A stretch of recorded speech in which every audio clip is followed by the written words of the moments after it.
River Styx, and I have some things to share about God and death. I was born into a family that practiced a lazy form of Christianity, so lazy that I didn't learn I was Jewish until the 3rd grade. We went to church until, as my brother puts it, our father found skiing. However, even as a child, I had a deep curiosity about God. I remember asking my mom and dad if God was real. What do you think? Is both a freeing and frustrating answer to a 4-year-old. After a childhood filled with some rocky years in my relationship with God, I found that I was an awkward kid. Even my 2 summers at nerd camp for gifted children, somehow did not fix this social loneliness, so I signed up for a popular, inclusive Catholic camp. No one in my family is Catholic. This camp had swimming, ball field, arts and crafts, and spiritual. Spiritual involved singing along to Beatles songs while sitting on the lawn in our bathing suits as we held Mass. I didn't always follow the homilies, but I loved the moment when everyone would turn and hug their neighbors, saying, "God be with you." As my time at nerd camp might indicate, I had a limited or gifted set of social skills. I never won any sports medals, but in kindergarten, I took home the Best Hugger Award, so this was in my wheelhouse. The spiritual counselor had said, we talk about God, but that can mean whatever you see God as. Jesus, nature, the expression of love between people.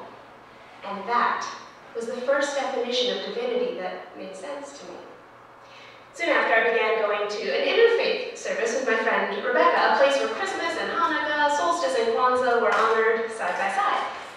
Rebecca's family was this terrific group of Irish Catholics in whose living room hung a picture of the Last Supper next to a picture of their past life paintings. Rebecca introduced me to so many new ways of seeing, understanding spirit, whether from the vantage of religious pluralism, the mystical Ouija board, or the dreams we sometimes literally shared. We also shared a love of theater and imbued it with spiritual significance. If God is infinite and omnipresent, then there is nowhere that God is not. God is in everything. God is in us. We knew that.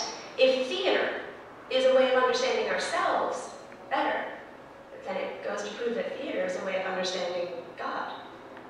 Throughout my life, I've sought deeper understandings of God through different cultures and landscapes.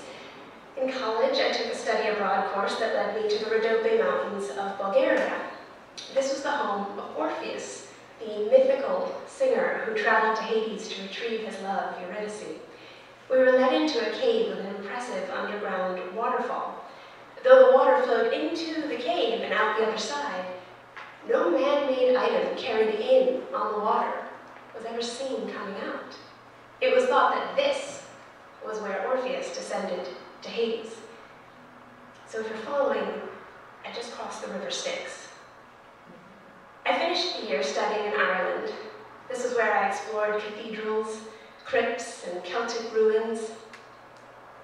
And this was where I got the call that Rebecca had died, unexpectedly. She'd been in a coma for 3 days and passed away on Halloween.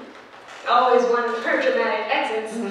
Rebecca died on the day we most associate with death. My propensity for loneliness only intensified. I pray, wish, begged for a connection with my friend, a sign, a dream, like we shared in childhood. Anything to negate the loss I so sharply felt. And then it happened.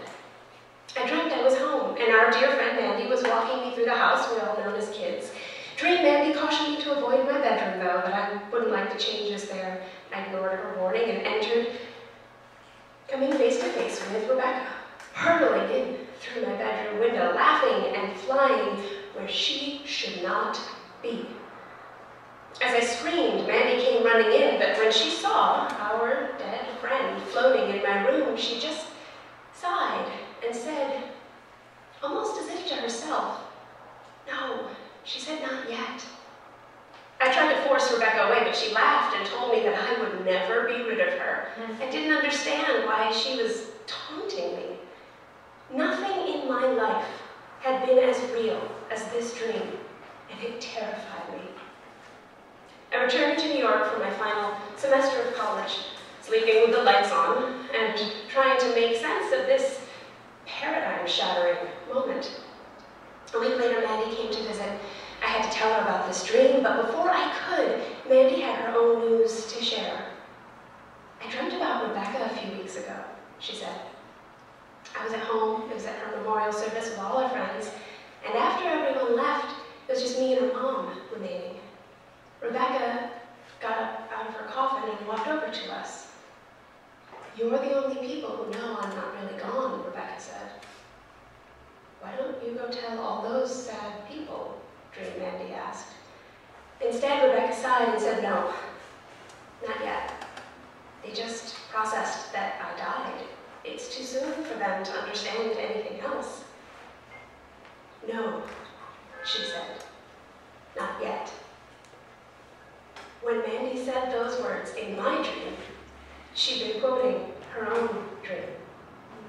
Rebecca, like Orpheus, had reached across the divide, out of love. In my sorrow and loneliness, I had called for her. The response had frightened me because, in my mind, Rebecca was gone.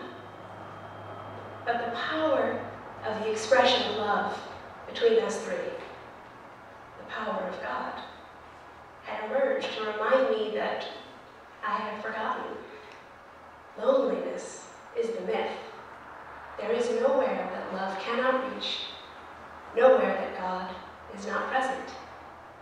Rivers and death do not separate us.